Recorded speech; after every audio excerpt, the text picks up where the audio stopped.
একসময় বাংলাদেশের এক গ্রামে বাস করত এক দরিদ্র জেলে। নাম তার ফরিদ। নদীতে মাছ ধরেই তার দিন চলত। একদিন ফরিদ জালে একটি সোনালী রঙের মাছ পেল। মাছটি কথা বলে উঠল, আমাকে মুক্তি দাও, আমি তোমাকে প্রতিদান দেব। ফরিদ মাছটিকে মুক্ত করে দিল। পরের দিন সকালে সে ঘুম থেকে উঠে দেখলো তার ভাঙা নৌকা মেরামত হয়ে গেছে আর জালে প্রচুর মাছ।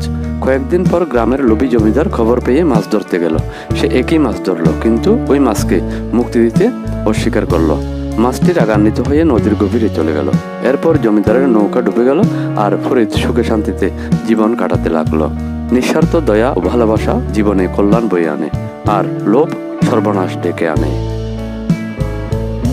একসময় বাংলাদেশের এক গ্রামে বাস করত এক দরিদ্র জেলে। নাম তার ফরিদ। নদীতে মাছ ধরেই তার দিন চলত। একদিন ফরিদ জালে একটি সোনালী রঙের মাছ পেল। মাছটি কথা বলে উঠল, আমাকে মুক্তি দাও, আমি তোমাকে প্রতিদান দেব। ফরিদ মাছটিকে মুক্ত করে দিল। পরের দিন সকালে সে ঘুম থেকে উঠে দেখলো তার ভাঙা নৌকা মেরামত হয়ে গেছে আর জালে প্রচুর মাছ। কয়েকদিন পর গ্রামের লোভী জমিদার খবর পেয়ে মাছ ধরতে গেল। সে একই মাছ ধরলো, কিন্তু ওই মাছকে মুক্তি দিতে অস্বীকার করলো। মাছটি রাগান্বিত হয়ে নদীর গভীরে চলে গেল। এরপর জমিদারের নৌকা ডুবে গেল আর ফরিদ সুখে শান্তিতে জীবন কাটাতে লাগলো।